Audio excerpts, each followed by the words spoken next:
E aí, galerinha, tudo bem com vocês? Então, como havíamos combinado, às 19h40, além da análise da prova do analista área judiciária do TRT, que eu estou fazendo nesse exato momento no Instagram, eu estou divulgando também no meu canal aqui no YouTube, Matemática do Riso com o Prof. Gustavo Quevedo, a sugestão de resolução, a sugestão de gabarito dessa mesma prova, ok? Também 5 questões e a primeira questão que aparece é uma questão que envolve a ideia de diagramas lógicos, ok? Que é a parte finalzinha ali, né, de raciocínio lógico proposicional.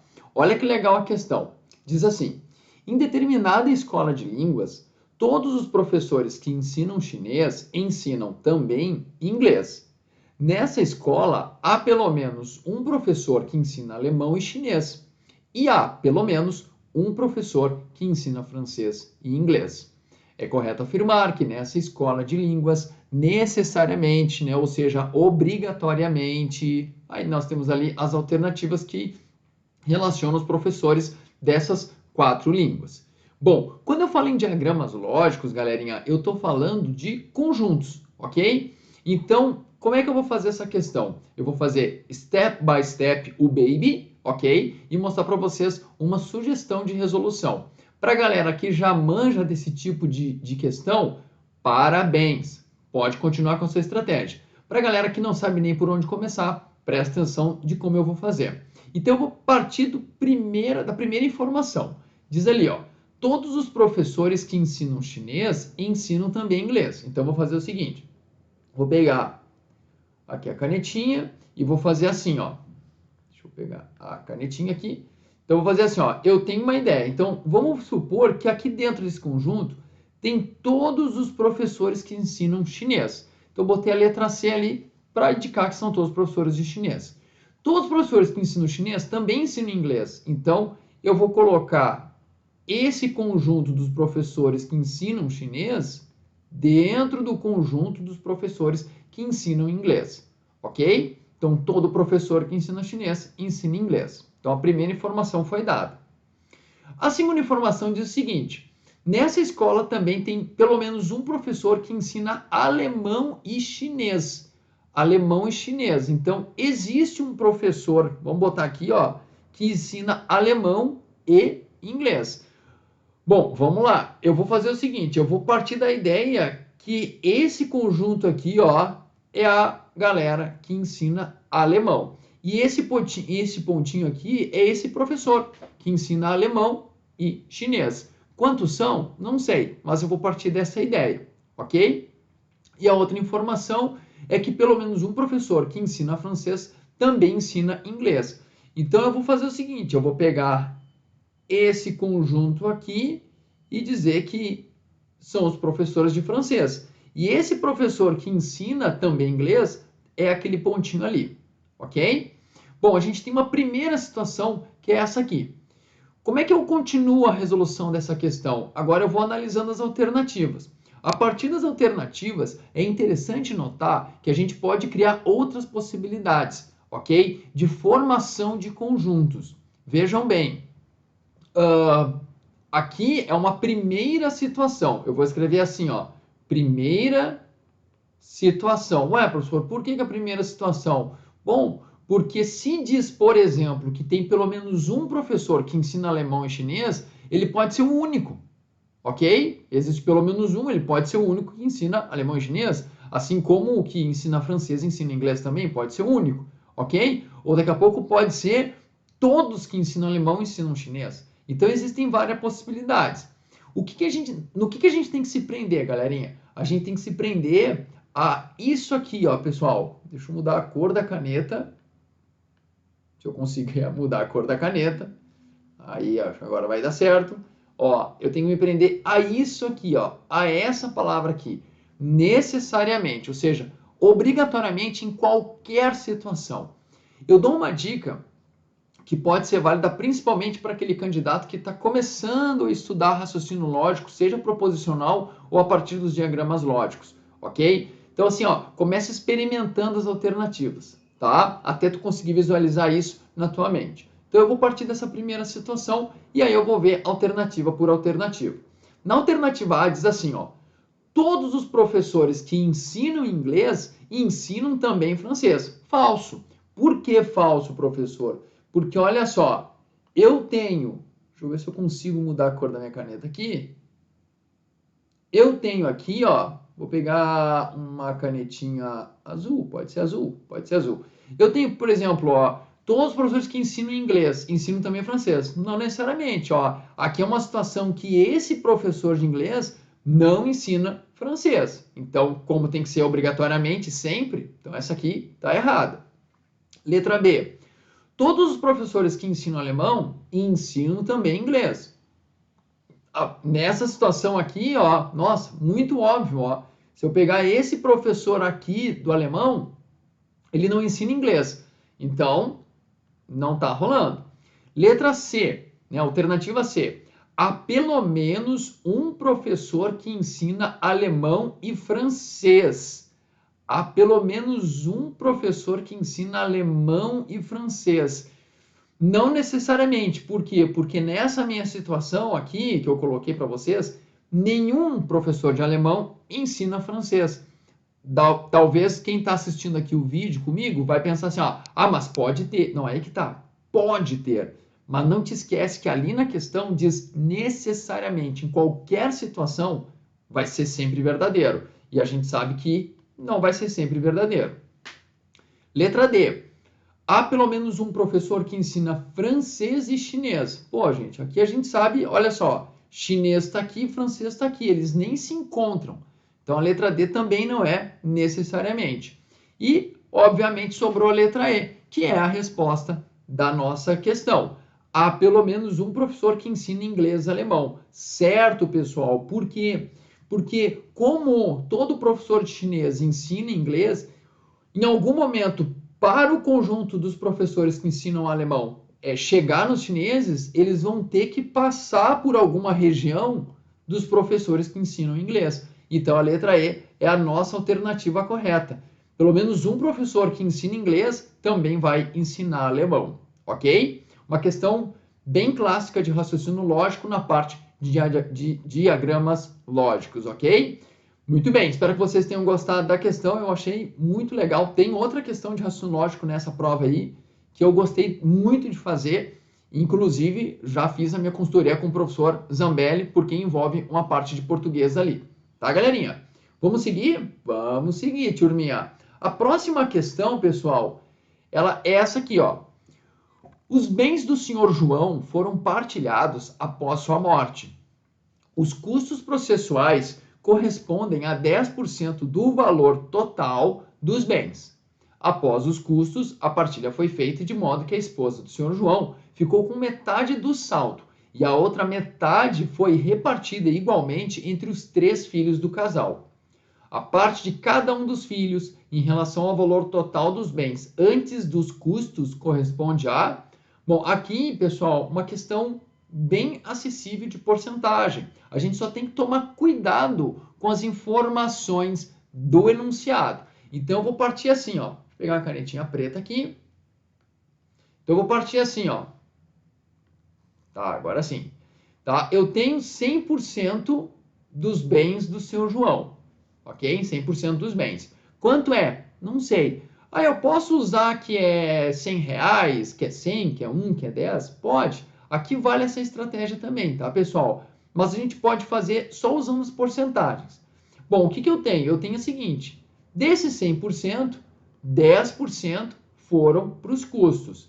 E os 90% restantes, né, foram distribuídos entre a esposa e os herdeiros, né, os filhos do seu João. Desses 90%, metade do saldo, então metade desses 90% ficou com a esposa. Então, metade de 90%, 45%. Ok? A outra metade, os outros 45%, foram para os filhos. Ok? Foi dividido igualmente entre os 3 filhos do casal. Então, 45% dividido por 3 dá quanto, pessoal? Dá 15% para cada filho, ok? Como eu parti do percentual lá original dos bens, né, da herança, então o percentual que vai corresponder a cada filho é igual a 15%. Questão bem acessível, bem clássica, é claro, só que tem que tomar o cuidado da organização, né, na hora de fazer as divisões. Tá, pessoal? Muito bom, muito bom, muito bom. Vamos para a próxima questão. Se tiver alguma dúvida aí, galera, é só lançar no comentário sem problema nenhum. Tá? Não esquece de curtir, compartilhar, blá, blá, blá, sempre, né, galerinha? Para a gente poder espalhar cada vez mais a matemática básica step by step. Aqui, galerinha, olha essa questão super legal, tá? Eu achei massa. É uma questão muito cara de FCC, ok? Diz assim, ó. Quando estou feliz e faz sol, passeio com o cachorro. Sempre que passeio com o cachorro e não passo na padaria, como um pastel na feira. Ontem não comi um pastel na feira e não passei na padaria. Logo ontem necessariamente. Então, grande dúvida aqui, né? Que ontem mesmo tinha aluno me procurando, perguntando só, como é que aquele sempre que vale o quê? Né? A gente sabe que o quando, né, que na primeira proposição ali, o quando ele é uma condicional. E o sempre que, professor? Bom, o sempre que ele é uma locução, né? E ele também equivale ao quando. Então, quando passeio com o cachorro e não passo na padaria, eu como um pastel na feira. Então, nós temos duas condicionais ali, certo? Vamos identificar as proposições simples? Vamos lá. Eu vou pegar aqui uma canetinha vermelha e vou identificar as proposições simples, tá? Então, eu tenho assim, ó. Então, quando estou feliz, então, estou feliz, eu vou chamar de P. Faz sol, eu vou chamar de Q. Passeio com o cachorro, eu vou chamar de R. Passeio com o cachorro, já tem aqui o R, né? A gente já definiu o R. Não passo na padaria, eu chamo de T.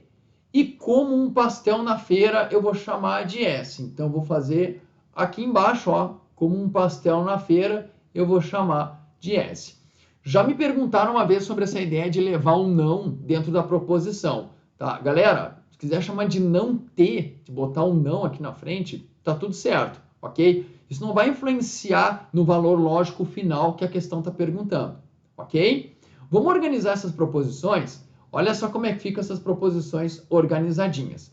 Então, a primeira diz assim, ó, quando estou feliz e faz sol, passeio com o cachorro. Ou seja, se estou feliz e faz sol, então passeio com o cachorro. Então, eu tenho, na primeira afirmação, eu tenho assim, ó, P e Q, então R, ok? Na segunda afirmativa, ali na segunda proposição, melhor dizendo, diz assim, ó, sempre que passeio com um cachorro e não passo na padaria, como um cachorro na feira. Como um cachorro, não, como um pastel na feira, tá? Então, eu poderia escrever assim, ó, então, quando passeio, ou sempre que passeio, ou melhor, se passeio com um cachorro e não passo na padaria, então como um pastel na feira. Então, como é que eu poderia escrever isso? Espera que deu uma coceira aqui agora debaixo do braço. Ai, meu Deus. Vamos lá. Então, o que eu tenho? Eu tenho o seguinte, ó. Opa. Programa ao vivo é isso aí, né, meu? Vamos lá. Volta ali a canetinha, apaguei. Tá. Então, passeio com o cachorro e não passo na padaria, então como um pastel na feira. S. Tá, beleza. Senhor, como é que a gente resolve esse tipo de questão? Então, para você que nunca viu esse tipo de questão, ok?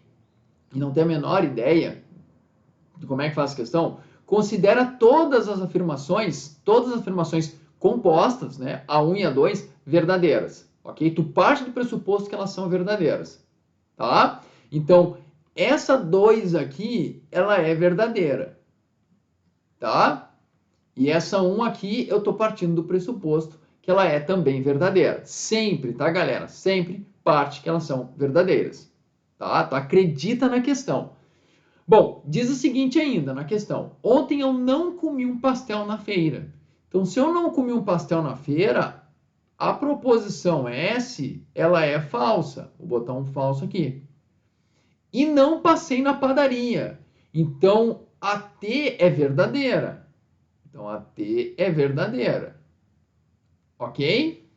Bom, para esse tipo de questão, não só considerando todas as proposições compostas como verdadeiras, mas também conhecer os valores lógicos de cada um dos conectivos. O conectivo principal, tanto na 1 quanto na 2, é o condicional, ok? Para um condicional ser verdadeiro,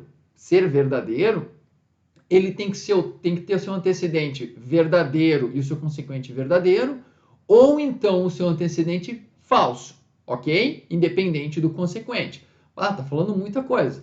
Então aqui, ó, o da frente, o antes é o antecedente e o depois é o consequente. Olha a flechinha aqui.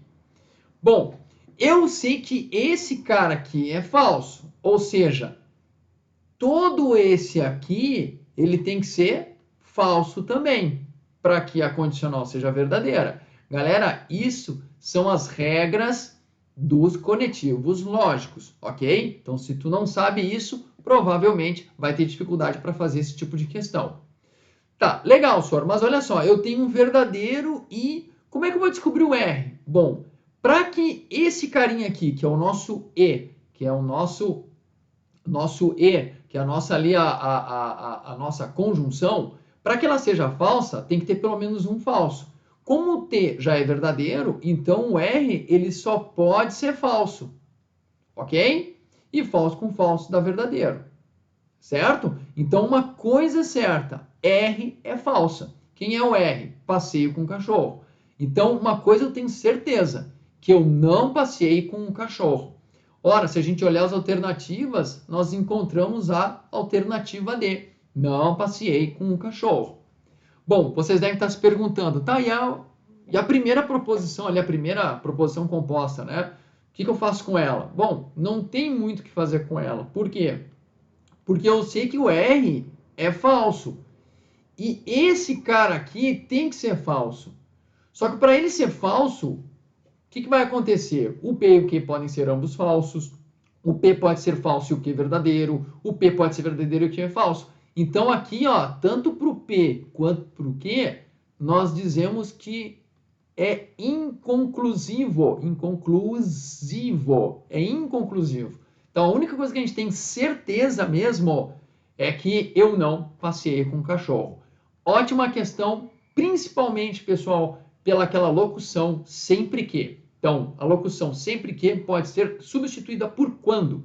E quando pode ser substituída por um se então. Certo, galerinha? Então, fazendo aqui step by step para vocês entenderem. Tem muita teoria aqui, né? Principalmente na parte de raciocínio lógico proposicional. Então, é importante que vocês conheçam os valores lógicos dos conectivos lógicos. Certo? Vamos seguir?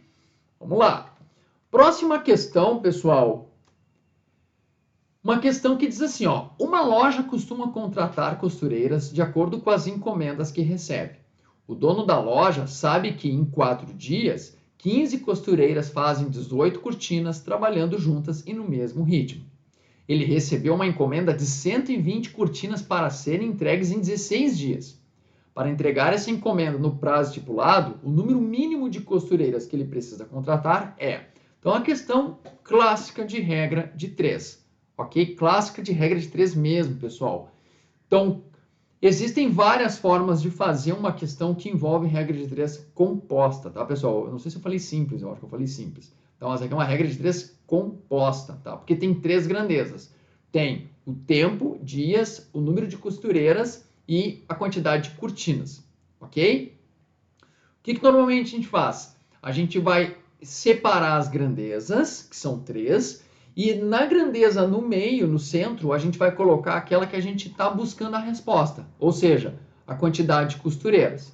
Então, eu vou fazer o seguinte, ó, pessoal, eu vou separar assim, ó, para a gente fazer legal. Tá, aí a gente tem assim, ó.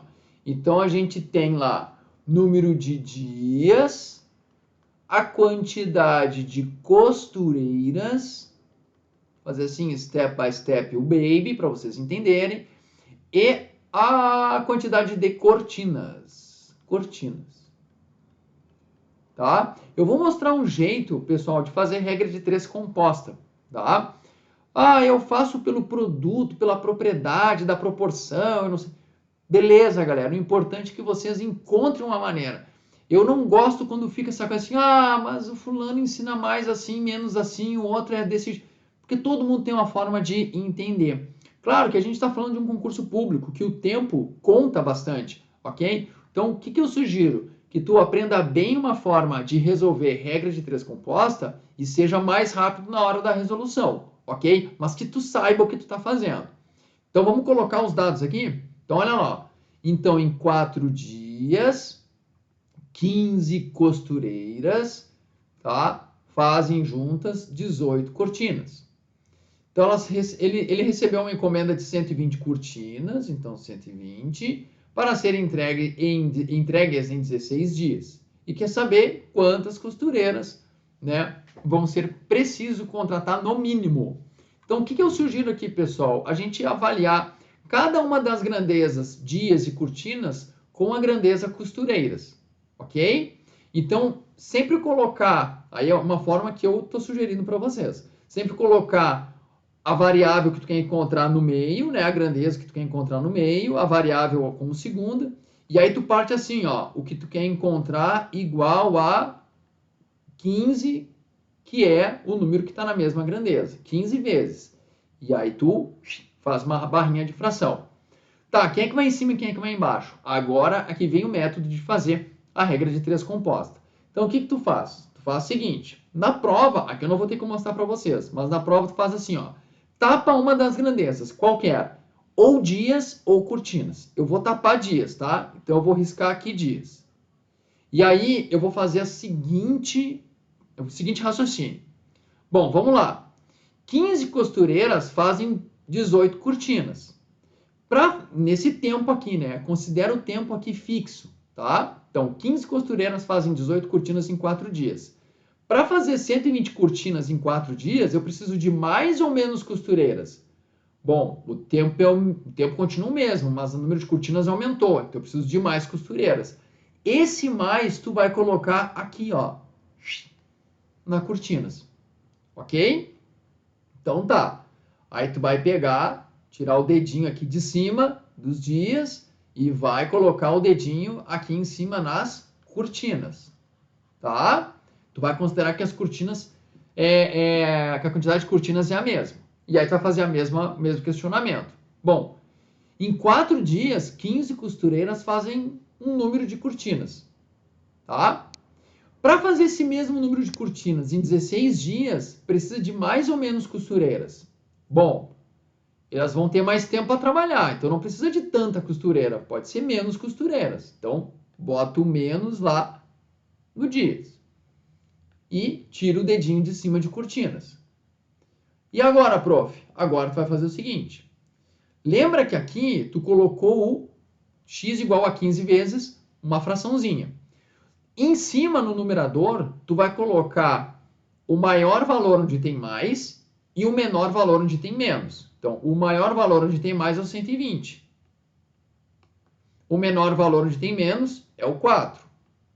E o que sobrar, tu coloca embaixo no denominador, ok?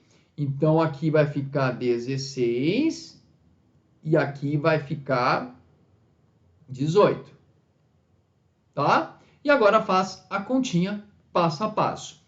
Galerinha, aqui tem muito de fração também, né? De simplificação. Então, eu sugiro que sempre que possível simplifiquem, ok? Eu vou simplificar, eu vou pegar uma canetinha verde e vou começar a simplificar aqui, ó. O 4 com 16 dá 4, o 120 com esse 4 dá 30, o 15 com 18 dá para simplificar por 3, que aí vai ficar 5 e aqui vai ficar 6. O 30 vai simplificar com 6, que vai ficar 5. E aí, no final, o que ficou? X igual. Em cima ficou 5 vezes 5. E embaixo riscou tudo. Cuidado, esse riscar tudo não significa que é zero, tá? Significa que é 1. 5 vezes 5, 25. Então, ele vai precisar de, no mínimo, 25 costureiras. Alternativa C, ok? Esse jeito aqui, pessoal, pode parecer muito louco e muito estranho para quem nunca viu, ok? Então, essa aqui é uma forma. Eu acredito ser a mais simples, ok? A outra forma não tem jeito, pessoal. Vocês vão ter que acabar pensando se uma grandeza cresce enquanto outra diminui e vice-versa. Ou seja, vocês vão ter que verificar se são grandezas diretamente ou inversamente proporcionais, ok? Essa aqui como aquela de porcentagem, bem clássica para uma questão de FCC, tá? E para encerrar essa prova aqui, a nossa correção, nós temos ali a última questão, que diz assim, ó. Em uma empresa há 360 funcionários, metade homens, metade mulheres. Sabe-se que 45% dos funcionários têm ensino médio completo como maior grau de escolaridade. Os demais têm ensino superior completo. Dentre os funcionários, 95, ficou ali em cima, agora sim, 95 têm ensino superior completo. O número de mulheres que têm ensino médio completo como maior grau de escolaridade é... Pessoal, aqui eu vou mostrar step by step, qual é a ideia, ok?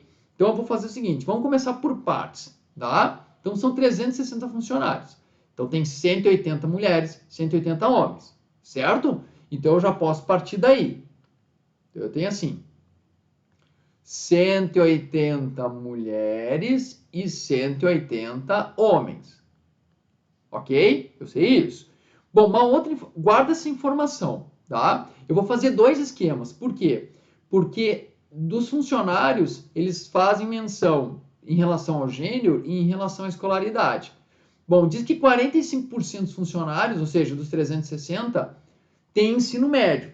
Então, vamos lá. Então, ensino médio é igual a 45% de 360.